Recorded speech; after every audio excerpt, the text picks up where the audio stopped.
This is Eddie Eds, Anakin Skywalker. YouTube chosen one. Good timing on the comment there from the live chat. Want to welcome everybody who may be listening. Looks like Laura's already checking in, and I will put the entropy chat link in the live chat as well if people want to feel generous, or if they're feeling generous this evening and they want to do a donation or a super chat, you can do that via this entropy link that I'm about to put. Otherwise, you can use that entropy chat for uncensored discussion as well. But I am here with a special guest who I actually met via another YouTuber, and she represents Rainbow Food Rocks. Gail, I'm here with Gail. Miss, how do you pronounce your last name? Because I don't want Angelus to. or Angeles. Angeles, Okay. depending on how you want to say it. Yeah. I usually defer to the Spanish pronunciation, but I wasn't sure if you had a preference. Well, actually, it's Filipino, so that's why a lot of people say Angelus, even though normally it would be Angeles. Right. Interesting thing how they pronounce it differently depending on. Sure. Yeah. And you're an author. You said you. I am. I'm the author of this recipe book, and everything in it is wheat-free, dairy-free, corn-free, soy-free, egg-free, peanut-free. It's also gluten-free, and there are 128 recipes of breakfasts, dinners, desserts, lunches, soups, salads, all kinds of things. So that way someone can have a meal for like a whole month. You could spread these all out and just rotate them around and put some in the freezer. And I made this because I had to heal my 3 children and myself. And I was doing this, and I moved to Arizona 2 years ago. And as soon as I moved here and made acquaintances with people, they were like, "You need to write a recipe book. This is amazing." And it happens to be very similar to Anthony Williams, medical medium, whom I didn't know of back when I started this journey, but then I learned of him, and he and I are doing very similar things, but I'm taking it a little bit further in that I actually have this whole base that's guided for families, and I've gone and tested everything and made sure that I can back it up with medical science and such. So for instance, I took out certain food items in a specific order. It was a trial and error to heal my daughter who had autism spectrum disorder. And I say had because she no longer has the symptoms that would get diagnosed as autism spectrum disorder.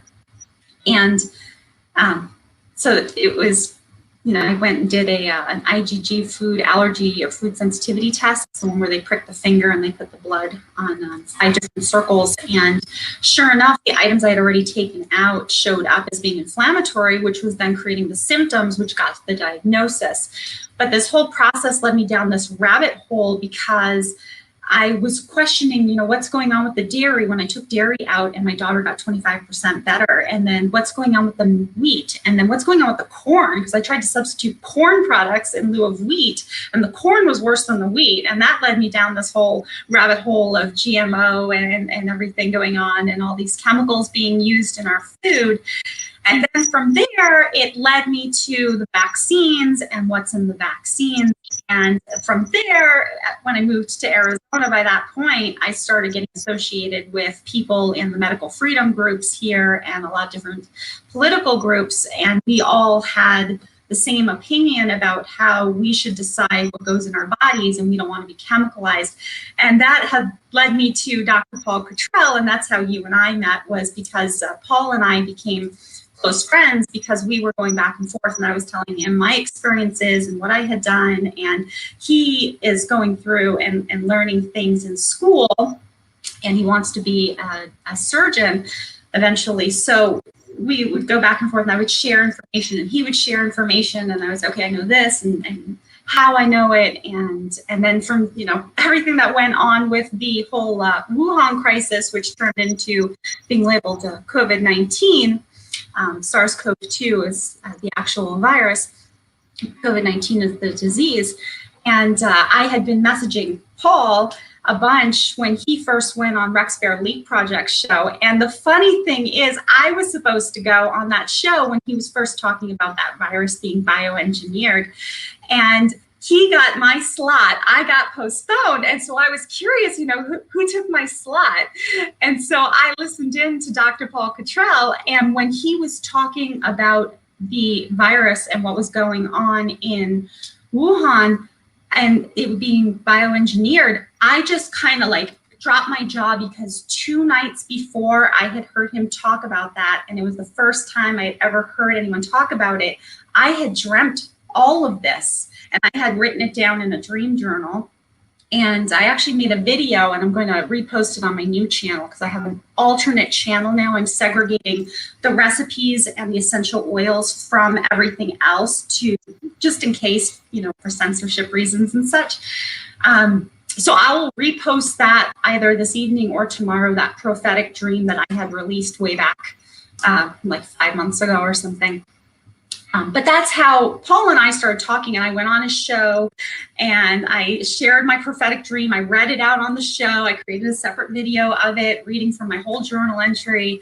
And I was like, this is crazy. Like, I dreamt this. I heard you talk about it. And so this is kind of how now you and I are connecting because you saw me on Paul's channel.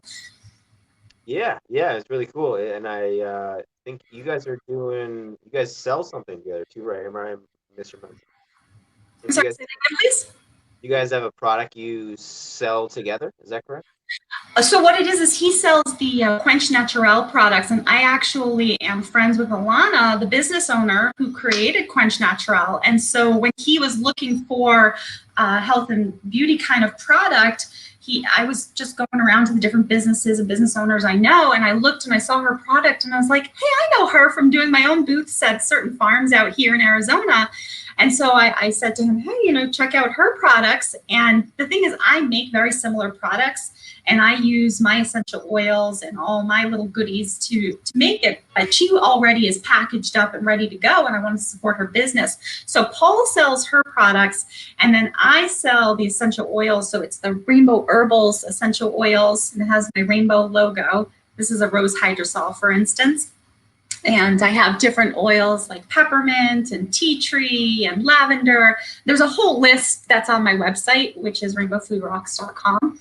And I would like to eventually merge with having my oils also going through Dr. Paul, but for right now, I'm just doing them myself locally.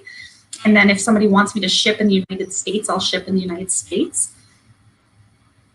Okay, cool, excellent. Yeah, because I recall seeing you guys talk, and I think you only did like a short talk to start, and I was wondering about your connection. So I heard it was you guys were selling that or the product. Yeah, we like to cross promote. So he'll promote my book, for instance, which is on Amazon and Blurb. And then I'll help promote his products. And he and I are really similar in that we both have this, and I never really thought to call it anti-aging protocol, but I guess it kind of is. So he calls his an anti-aging protocol, and mine is just how to help your body heal itself. And so we do the same things. We take the same supplements. So when I was listening to him talk about what he was doing and what he was proposing people do to help with the virus going around, I was like, oh yeah, I carry these essential oils. I know that these essential oils have certain medicinal values. And then also the same supplements, like he was promoting the D3. I already do the D3. He was promoting the C60. I already do the C60.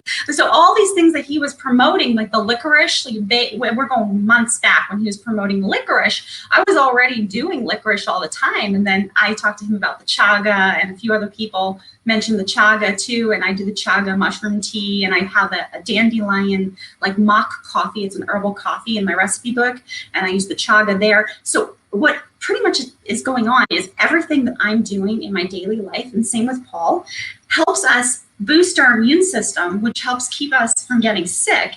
And that's another way that Paul and we have so many different things that we chat about because we are very, very, very similar. And we get a question here from Connie. What do you do with essential oils? Are they for external or internal use? All right. Well, if you have a good quality one, that's a good question. Then you would have food grade, and then you can take it internally. So for instance, like if you have a tummy ache, you could do a drop of peppermint oil if you didn't have dried peppermint leaves or peppermint tea available, or spearmint. You can use spearmint oil as well. Spearmint's even a little bit better than peppermint for that. But you can do them externally and internally if you have good quality. Now, a lot of the things that you're going to find in the markets are going to be mixed with other things. They're diluted. They have some certain chemicals in them. So it's really important to know your source. And that goes with all things, not just essential oils, but with foods and supplements.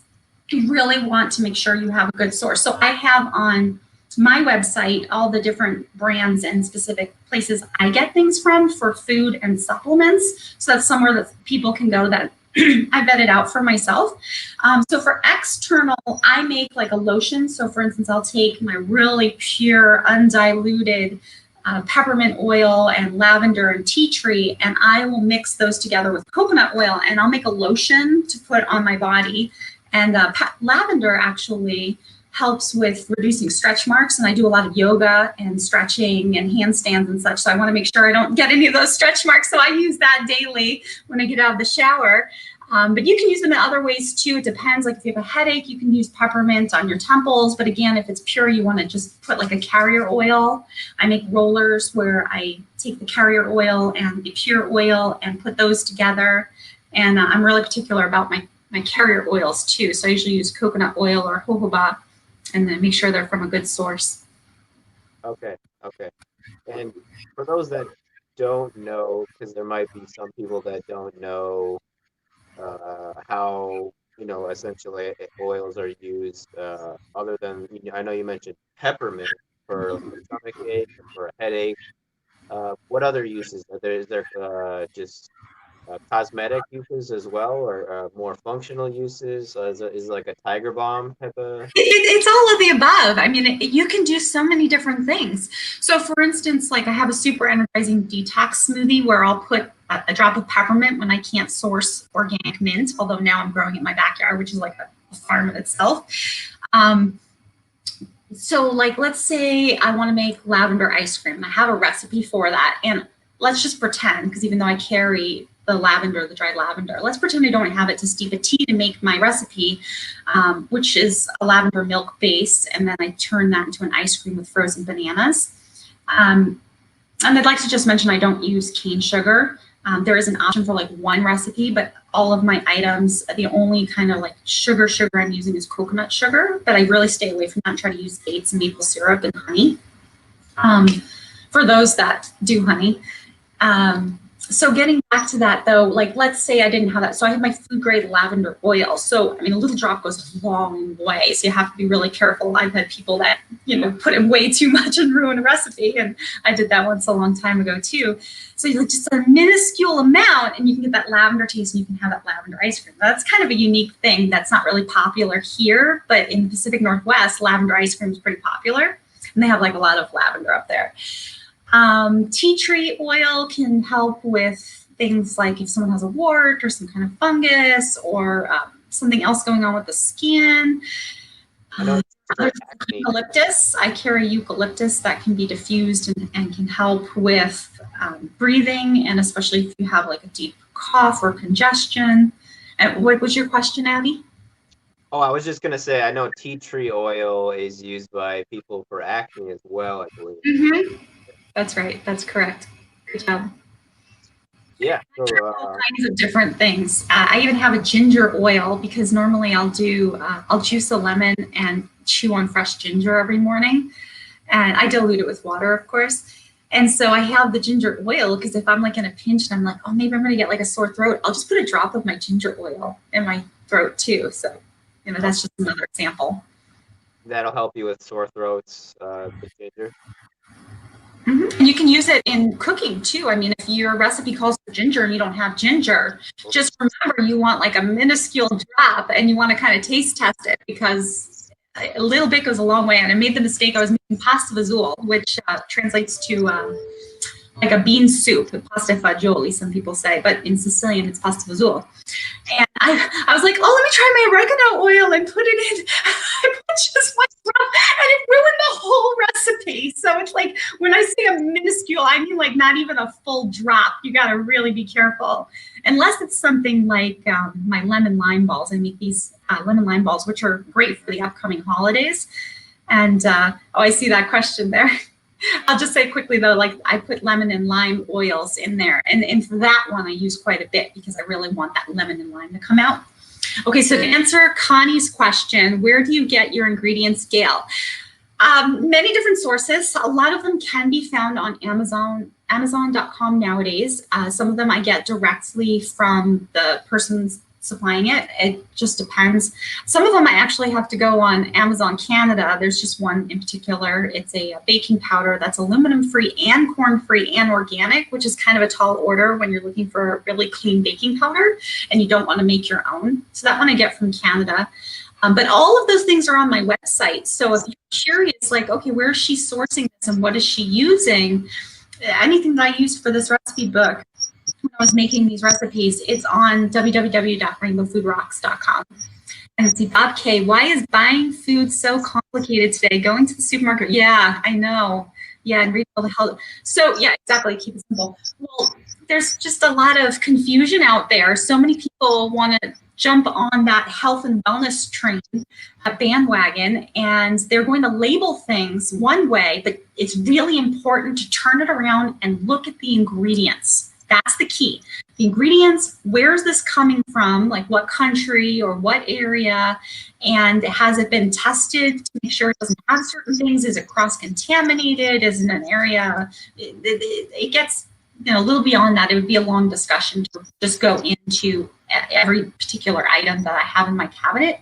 But learn to read the ingredients first and foremost. Let's see if there's anything else in that question that I want to. Yeah, well, I would also say to start growing your own food, even if it's sprouts. I took down my videos from the Rainbow channel, and I'm moving them over to the Rainbow Healing and Wellness YouTube channel. And I'm growing sprouts on the tops of my cabinets. And that's something that anyone can do. Even if you're in an apartment, you can start sprouting. And then I also, when we went into shelter in place, I started the Rainbow Farm, so to speak. It hasn't been trademarked or anything, but I started a phase 1, which Dr. Paul Cottrell did a video on my gardens and how I built it up. I did a phase 1 all the way to phase 6, where I had 3 different phases of certain things I was growing, a 4th phase, and then trees, like fruit trees going around, and potato box was phase 6, and I hope to eventually get a mulberry tree. But I just decided to make this whole shelter in place thing that we went through into a time to grow my own food, because if I can't get in the grocery store because they want me to wear a mask, and I don't wear a mask for 2 different reasons, medical and just my own spiritual belief system, then I don't want to not be able to go in somewhere because of that. And then I don't know if Addie stepped off or not. Let me think about more about maybe I want to expand on that. I'm back. I had to adjust something there, but give me a sec. Sure.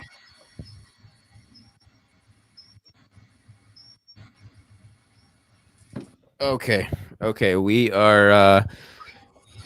I'm sorry. Give me a second, people.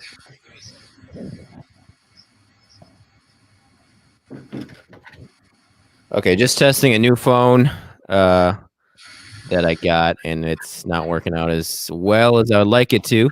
But Gail Angeles is with us.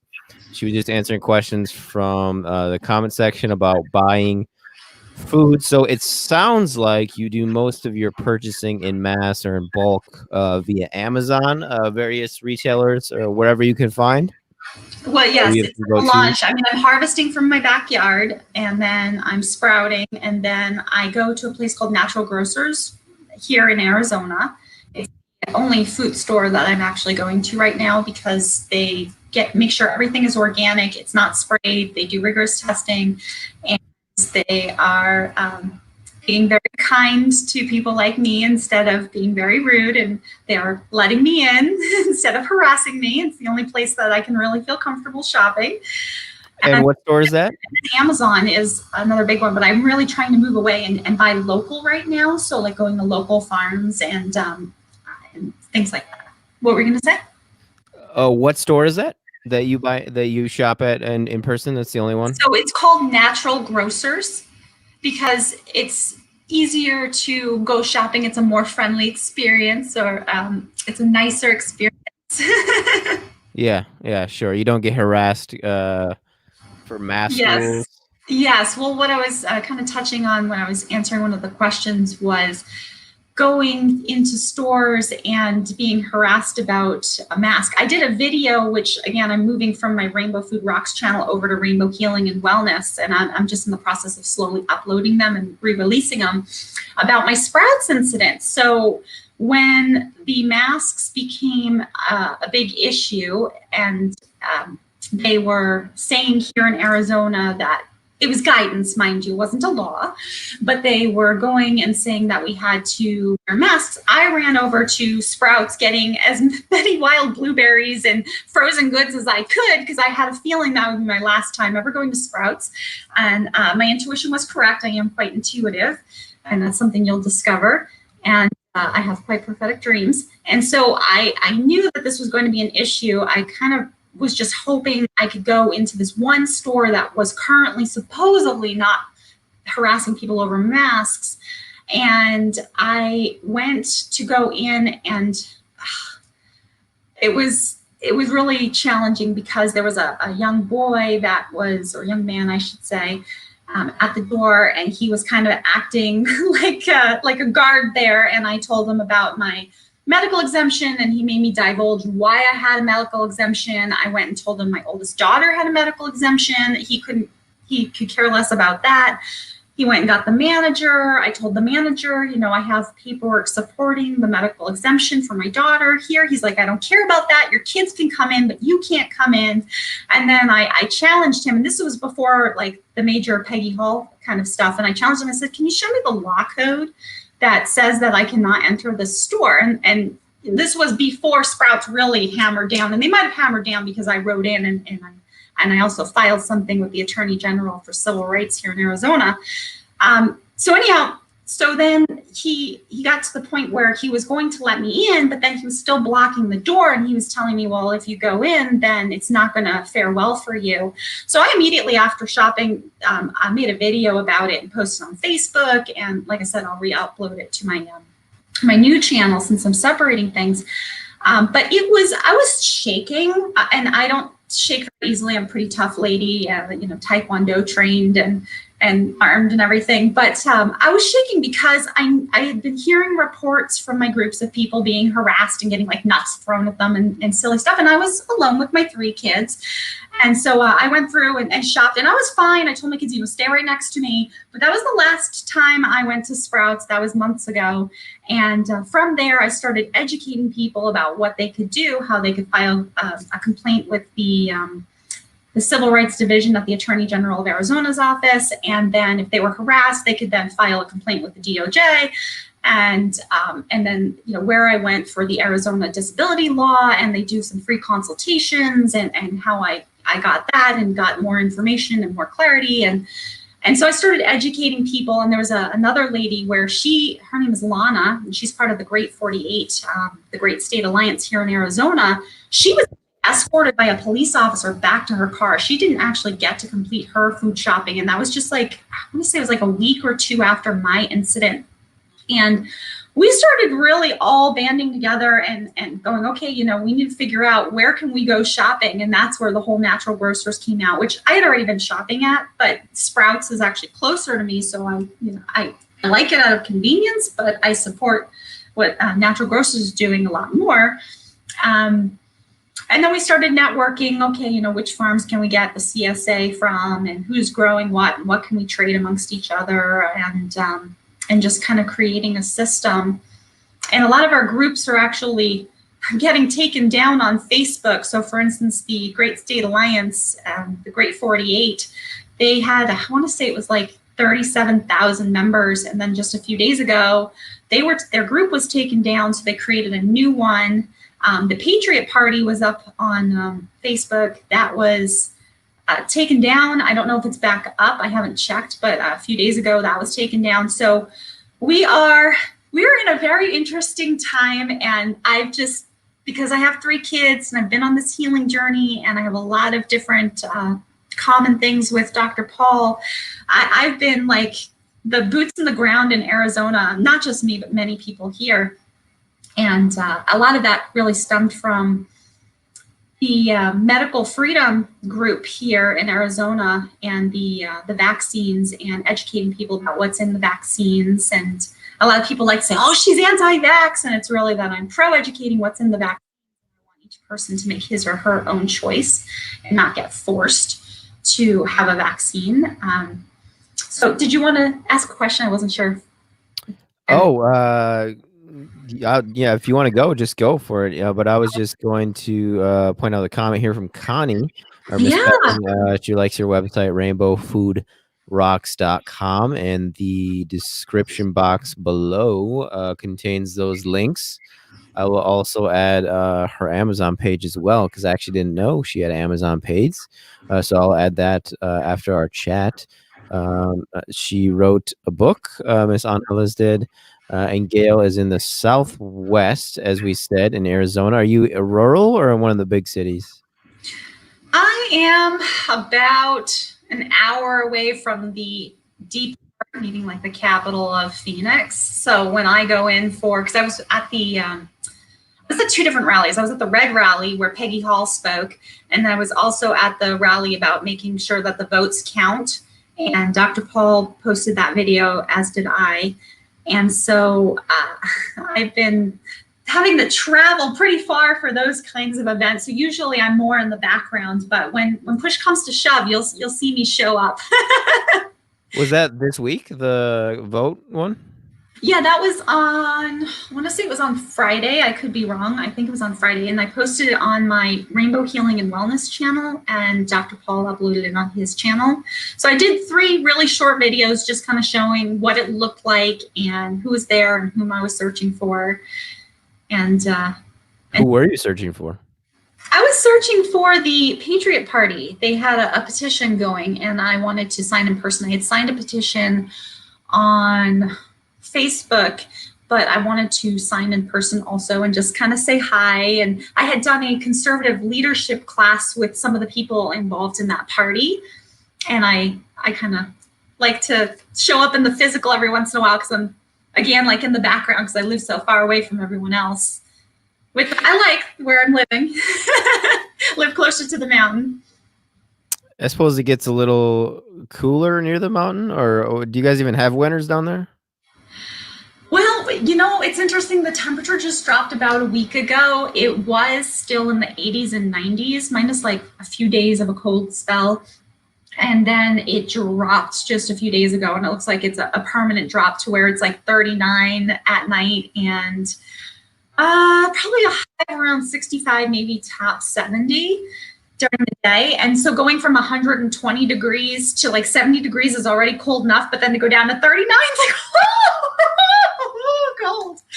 Yeah, that's quite a temperature swing there that you guys experience. My plants too, my poor plants. I mean, they're in shock. I got to go out there and harvest. But today's pretty busy because I'm doing a lot of different videos. I'm promoting some people that are local, and they're promoting me as well, because we're all trying to band together as much as possible. Small businesses are really, really hurting out here, as you know. Oh yeah. And I'm also doing an 11/11 meditation. I did one this morning where I hopped on Masajati's class. He's really awesome. You can check him out.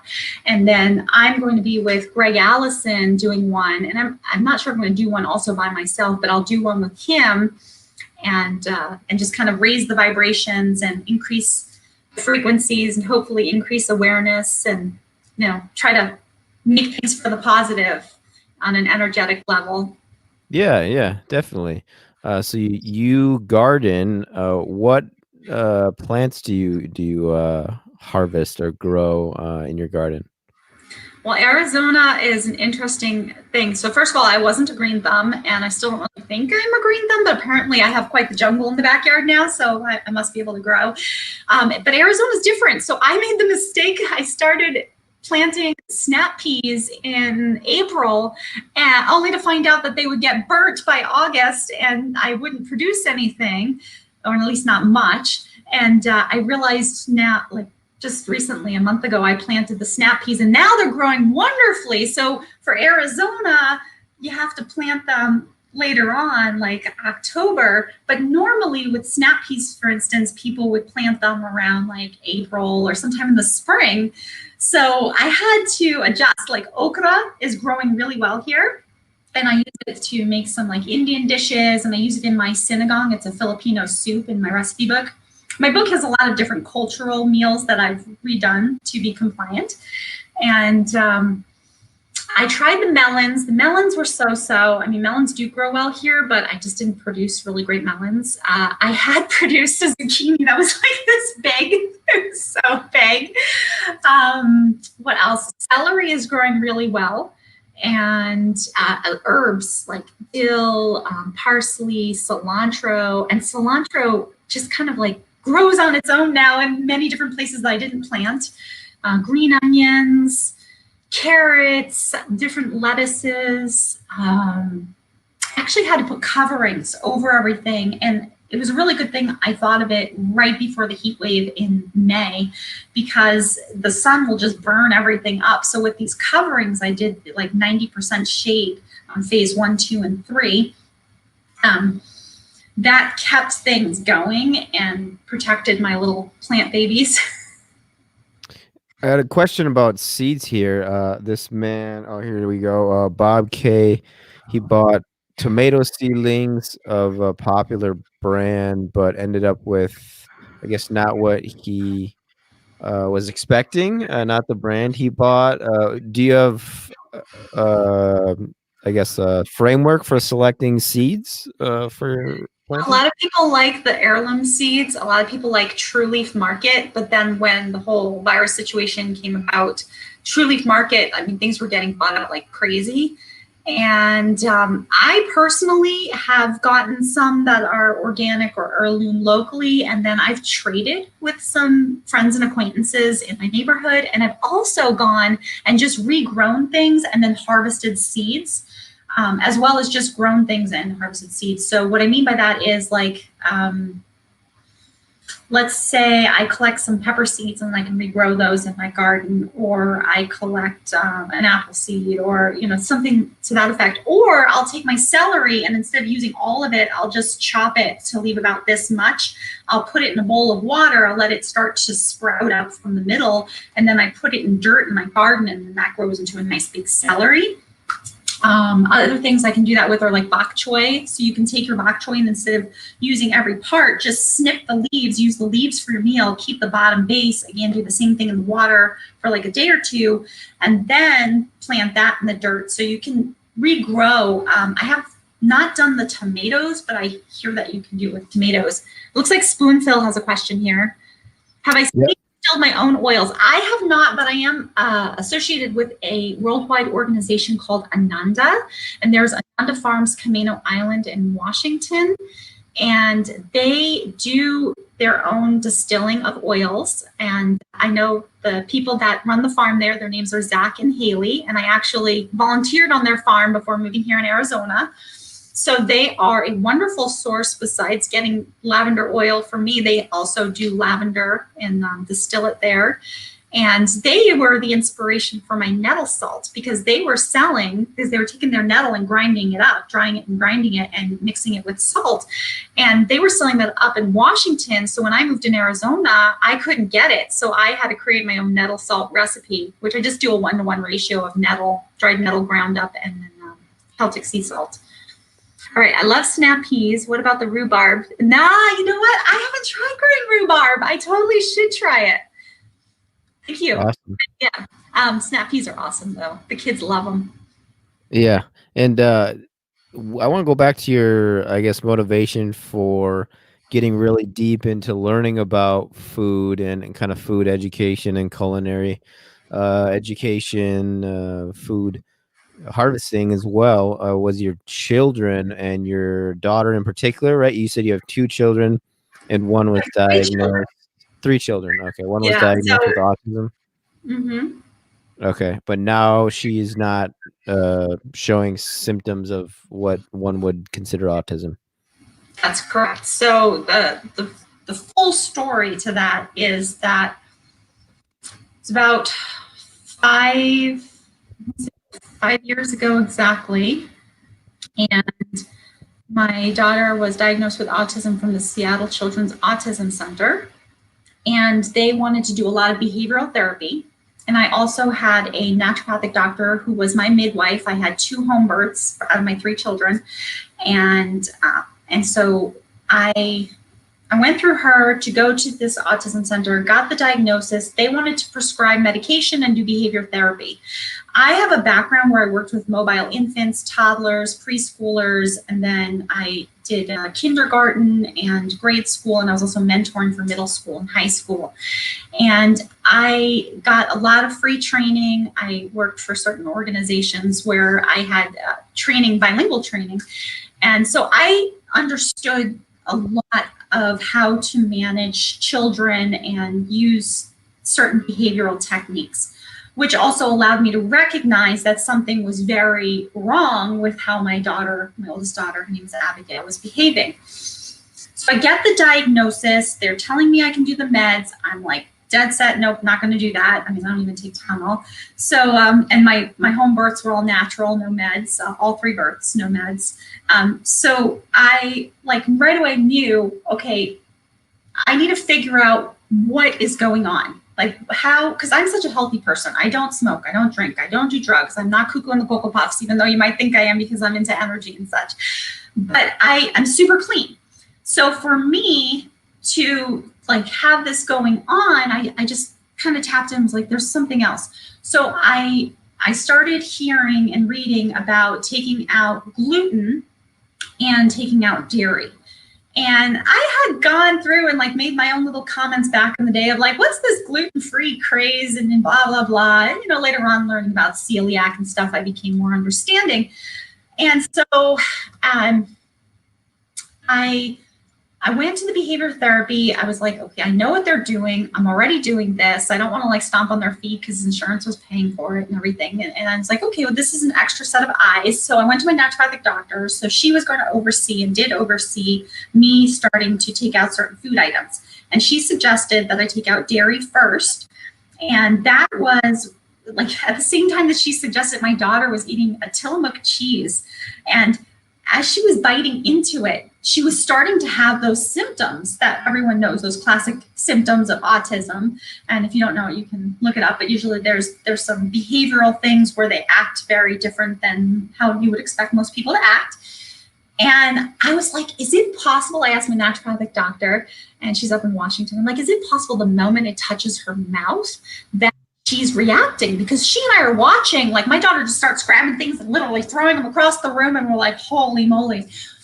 And she said to me, yeah, you know, digestion starts in the mouth. And when you think about it, the amylase in the mouth does break things down. So I'm like, that's just wild. And then it got me really thinking, I mean, if it's just a matter of touching the mouth that my daughter was reacting, I mean, that's pretty severe.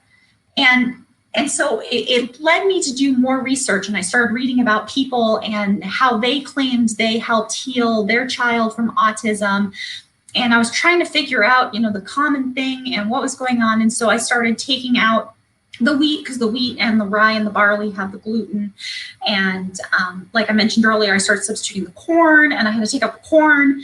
But I mean, took out the dairy, 25% better. My doctor, my naturopathic doctor saw it. They wanted to kind of poo-poo the food stuff when I went to trainings and stuff with the autism center, but they could tell that there was a difference. And I was documenting on my end. I was sending it to both people so they could see in real time, you know, what was the behavior, here's the date of the corrected behavior. So I had this all documented because I was really serious about wanting to heal my daughter. And so then I took out the wheat and corn. She got 50% better. I took out the, like I mentioned probably earlier, I can't remember if I did or not, I took out the soy, artificial flavors, colors, anything with numbers, dyes. And at that point, my daughter was 75% better. And then I did the food allergy test, like I mentioned earlier, the IgG food sensitivity test, found out about the eggs. And at the same time, my stress level was sky high. I was watching kids. I also was really popular in the neighborhood, so I had a lot of people coming around, and my niece and nephew I used to take care of a lot. My youngest daughter, her name is Adeline, she was having pain from her waist down to the point where she was screaming in pain, scrunching her feet. I was taking pictures of her feet, and then they thought maybe she had spina bifida, but I couldn't believe it. But then I was like, okay, let's go through the motions to see if that's even a possibility. And she didn't have it. They did an MRI. Bills are racking up in this, in the meantime, with all these different things that I'm trying to do for my 2 kids. And had a blood test done for my daughter, and they couldn't find anything. She didn't have arthritis or anything. So going through and then applying what I was doing for Abigail, my oldest daughter, the one with the diagnosis of autism, to my youngest daughter. And then I had to model it all. So I had to change my diet and start to figure out new recipes. And then I started reading about the vaccines. And so by the time I had all 3 kids, I didn't really mention my son, but my son was just that he was breaking out on his hands and getting reoccurring staph infections. And he was getting very itchy and having rashes from wheat. So then I go back to the vaccine thing. So then I started asking my naturopathic doctor, and this is something I always like to educate people about, is the vaccines. Like, why are there 5 of them given at once at certain times? And, why are these given when they're so young? And what are the options? And because she was a naturopathic doctor, not a conventional medical doctor, she informed me that you can actually wait until later, especially if you've had a home birth. You're not going to really get pushed to have to do that vaccine right away, because they're not doing it when you're giving birth at home. But even in a medical facility, you can postpone that first one. I want to say it's Hep B, but I can't remember right now. And then you can space them out. If you do want to get them, you can have just one at a time. But a conventional medical doctor usually will not tell you this. So you have to go to a different kind of doctor, naturopathic, maybe a functional medical doctor, I'm not sure. But definitely naturopathic doctors can get them, order them separately. They're also, led me down another rabbit hole of the moral versus regular options, which then I was questioning, well, what's a moral option? And it's an option that doesn't have an aborted baby fetus cell line. And I'm like, well, why do they even have that if they can make a version that doesn't have it for everything except for the MMR, the measles, mumps, rubella? Do you have a question, Addie? I can see you're like holding the mic there. A couple questions. Yeah. Can I buy some hand soap and shampoo like she sells on Paul's channel? Asks. Okay. So I think that they think that so I have told Paul about that, but I actually don't sell it on Paul's channel. So Quench Natural is the one that's selling the toothpaste and the deodorant and some other skincare on Paul's channel. However, I don't believe she sells hand soap or shampoo. I have the instructions for how to make your own. If that's something that you want to buy from me, I can make it for you and sell it under my Rainbow Herbals line. So that I would say to write info, I-N-F-O, at rainbowfoodrocks.com, and I can make a special order for you. I haven't gotten to the point where I'm making that in mass, but I do also have I did videos, and I'm moving them over to Rainbow Healing and Wellness on how to make your own. So let me know if you want to know how to make your own, or if you specifically just want to buy it from me and I can make that for you. Okay, and people can find that on your website, you said? They can find the information about the essential oils in my book on my website, but for how to make your own, I'm in the process of taking everything that I had on Rainbow Food Rocks, meaning it was on Rainbow Food Rocks, and moving it over to Rainbow Healing and Wellness, with the exception of the recipes and the oils. So I'm separating the two, because I have a lot of things that are political, and I don't want that to ruin the Rainbow Food Rocks business, so to speak. In other words, if something were to get taken down, I wouldn't mind if the Rainbow Healing and Wellness got taken down, but I want to keep and preserve the Rainbow Food Rocks name as long as possible. So that's why I'm making that separation. Understand. Okay. Question from Bob from Australia. Any thoughts on why people in this generation or the past 30 years or so are so allergic to everything? That might maybe only be perception, but I don't know what you think about that question. I think it's what's being done to the food. I think that the allergies are a reaction that most people would have because of the chemicalization of the food. And I think it's not just the food. I think this is my opinion based on my observations and my own research, that there are things coming out of the sky and that there are things being sprayed on the ground. Like, for instance, people spray to keep away weeds, which could also be medicinal. Plants, and then people are spraying the food, they're genetically modifying the food. So when you go, or not when you in particular, but when a person goes to a grocery store, unless that food, and it even gets tricky when you get to the organics, but unless that food says organic, they can do a whole bunch of different things with that. And now we're talking about packaged foods as well. The ingredients, if it's below a certain amount, they don't have to put certain things on the ingredient list. That's one thing to know. And the other thing is some of those ingredients might not even be exactly what you think. So Ice Age Farmer actually did a show on that. You can look up his work.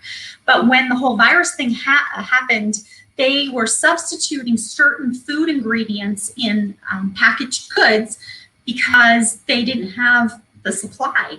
And as long as it matches in the, what do you call that, description box on the back of your packaged foods, where it tells you calories and everything, as long as it matches, those kind of things and it doesn't go too off from there. Yeah, and the nutrition facts. Say again? Nutrition facts, yeah. Thank you. Yeah, and my personal opinion is the nutritional facts, I don't even bother looking at them.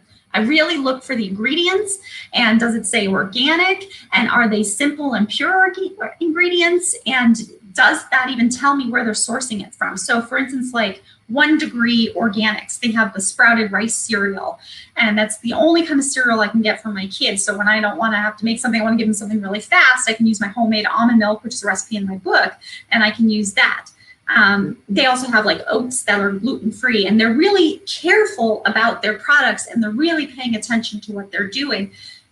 So I'll look for things like that and then make things from them, or I'll just look for local product that people make things from. And if for someone like lives in Arizona, I just did a recording I'm going to upload on Rainbow Healing and Wellness of a gentleman that's doing like juices and smoothies and desserts that are made with really pure organic ingredients, no cane sugar, no gums, nothing weird like that. So that's what I think's going on in the shortened version.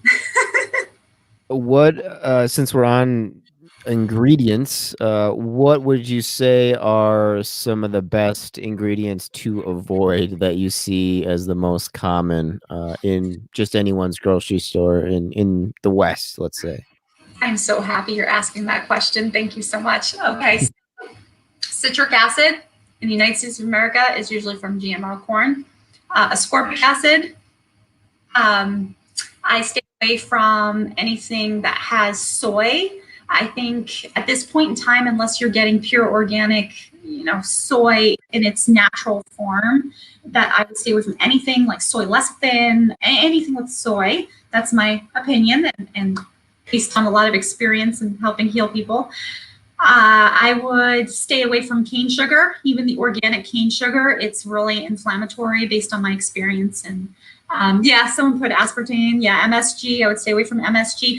And natural flavors. I mean, there can be MSG hidden in there. Even if, we know artificial flavors, but natural flavors, really be careful with this natural flavors. Be careful with what products you're buying to drink and everything. Oh, I see someone saying hello. Yeah. So aspartame, you would say avoid that. Are there any artificial or let's say non-sugar sweeteners that you like? So I use dates, maple syrup, and because I eat like a vegan, but I don't consider myself vegan per se. I kind of consider myself a super vegan in that I eat like a vegan, but I eat honey. And a lot of diehard vegans do not eat honey, but honey has a lot of medicinal value. So I'll use honey, again, maple syrup, dates. If I'm going to use a sugar, I'll go for the coconut sugar or the coconut nectar.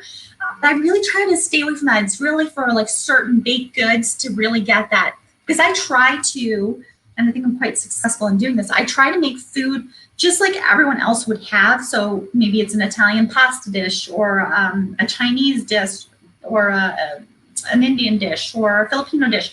I want to make it taste and look like just what you would order anywhere else, but without anything that would harm your body, and instead put certain things like dulse or cilantro that can pull out heavy metals into the recipe.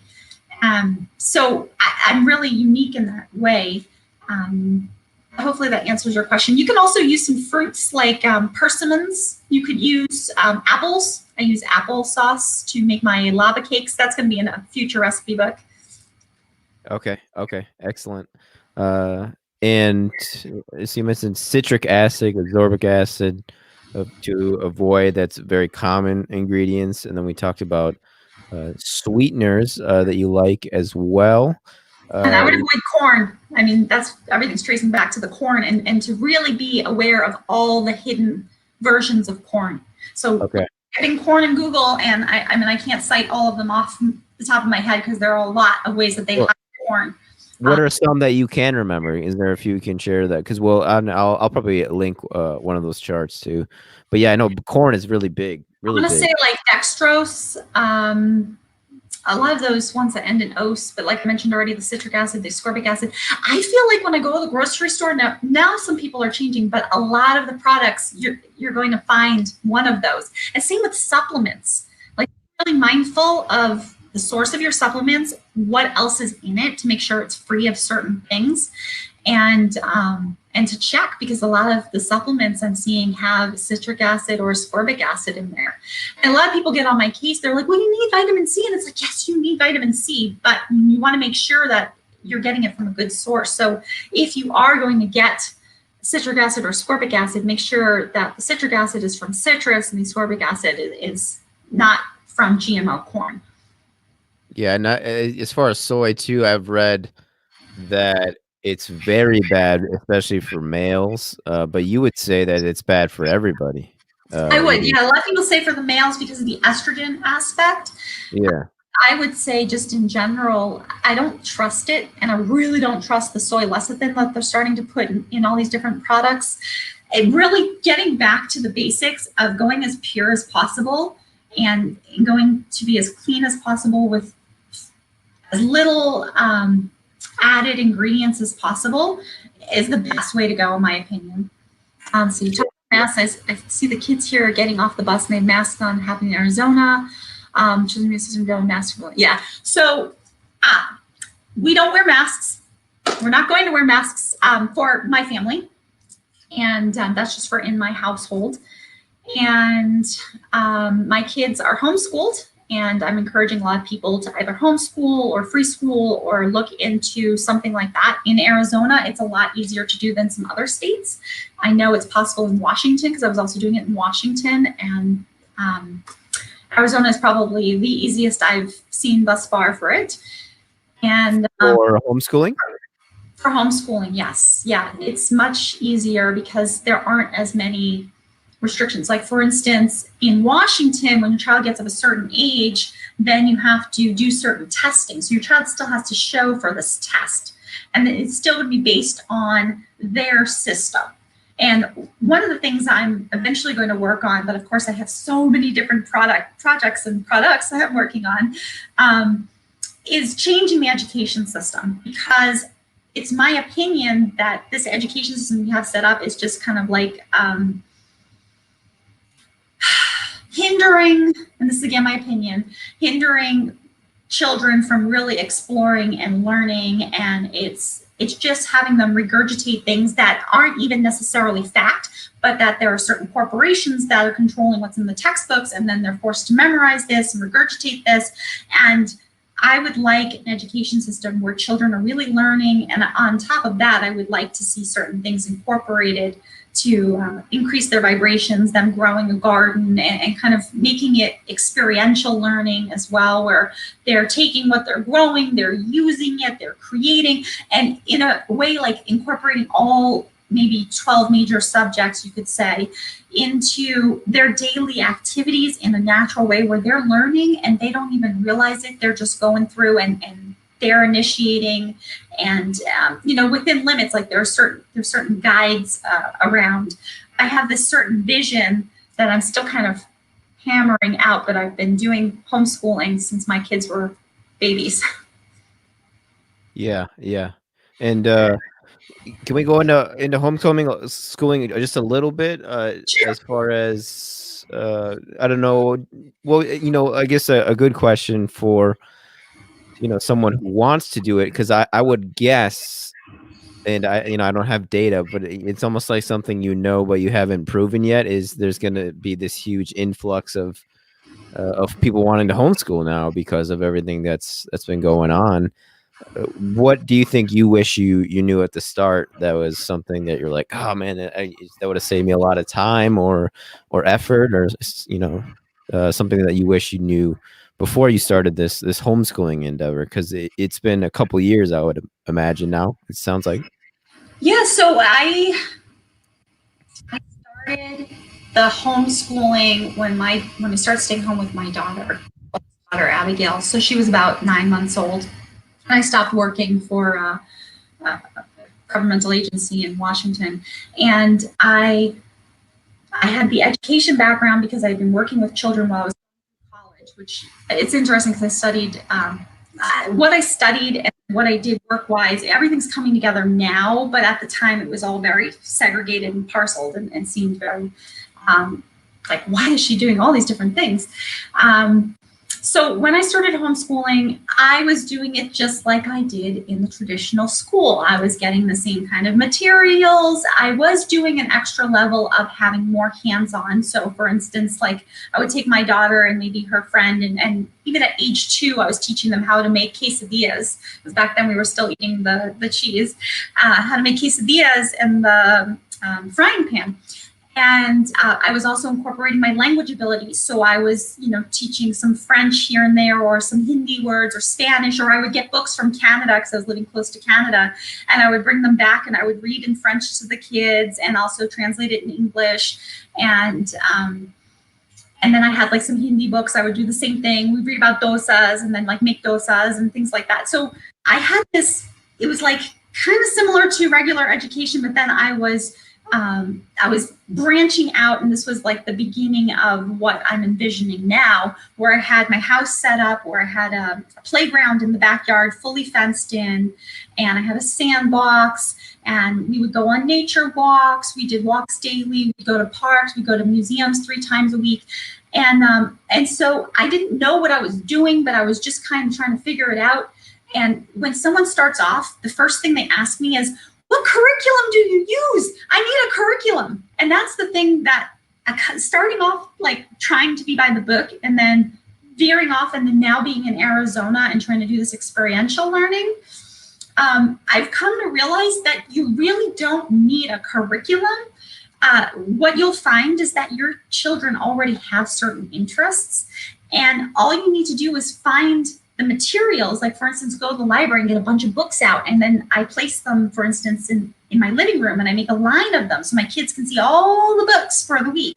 And I've done this since they were babies. For each week I had a different theme when they were babies, and now they kind of pick out what they want, and I spread the books all out. Then they read about those topics, they ask questions. If, like, say for instance, I'll give you an example, my daughter Abigail, she's really into space and science and engineering and ancient history. So I'll give her like Forbidden Knowledge TV by Billy Carson, for instance, and I'll tell her, okay, watch these episodes pertaining to what you're interested about this. Or I'll reach out to people like Matt LaCroix, for instance, and say like, hey, my daughter is researching this about ancient history. What do you recommend for a book? Or what book should she read about this? And I'll just kind of reach out to people and start asking around, and I'll create from there. And throughout our day, we could do all 12 subjects within just like 2 or 3 hours. We have that much more free time because we're not waiting for like kids to line up and taking attendance, which anyone that's gone through the public school system knows you waste like 10 minutes each class going through attendance alone and getting everyone to settle down. So, you take all that garbage time out, and then you do what you want, what you like, what you're interested in.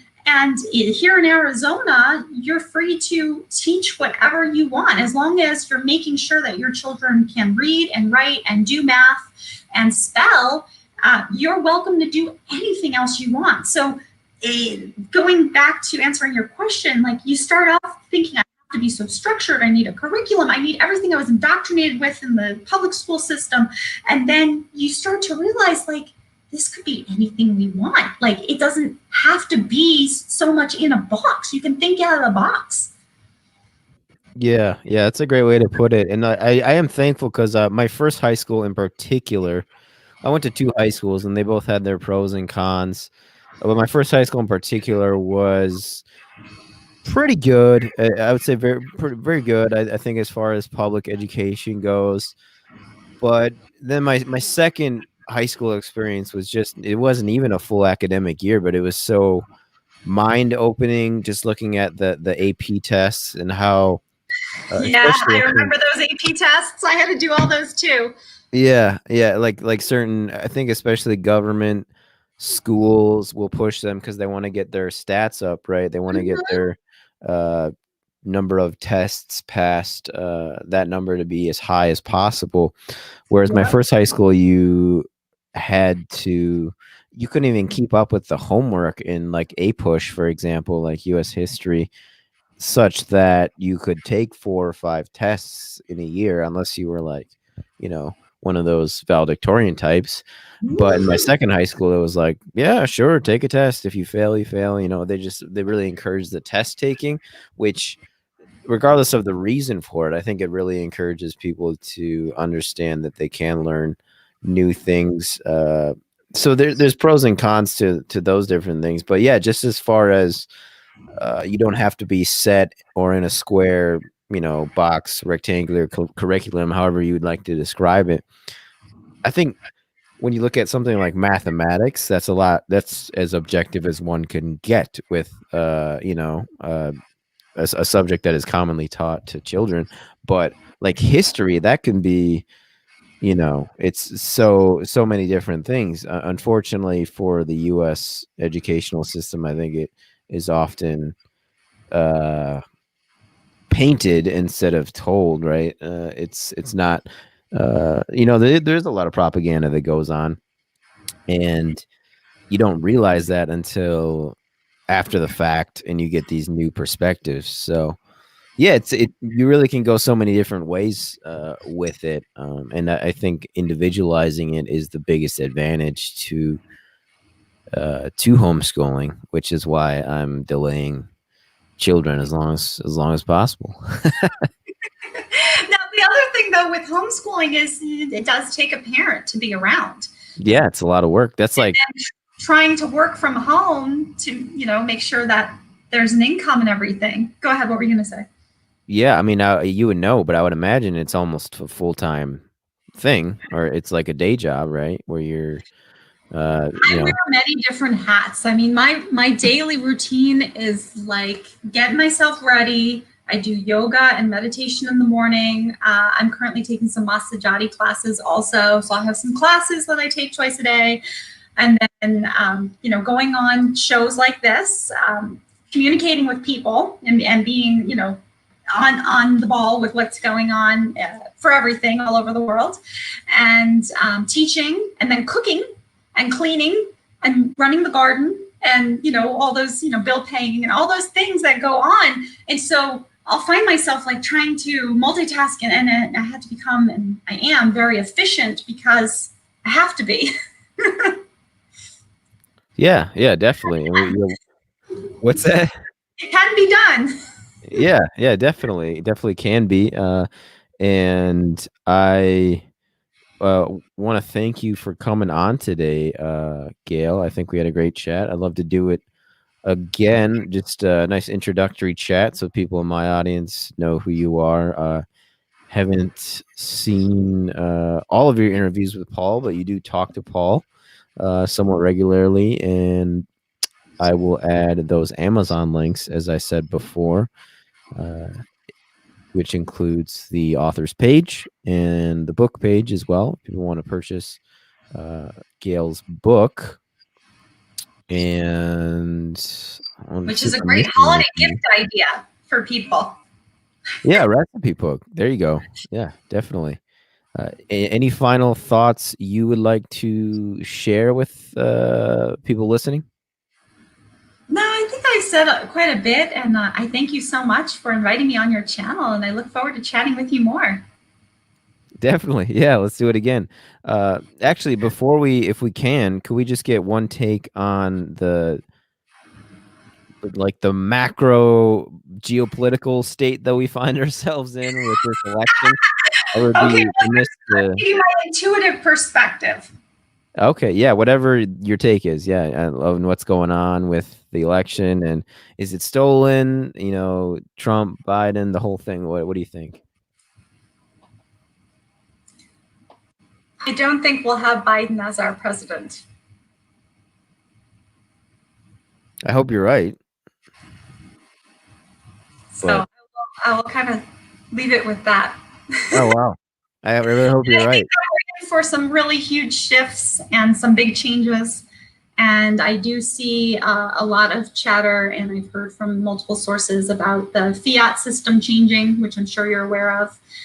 And I don't believe it's going to be coming through the legislation. So because I had been watching legislation quite carefully for quite some time, and I'm pretty sure that there's more to come, and I would probably look into around the end of January.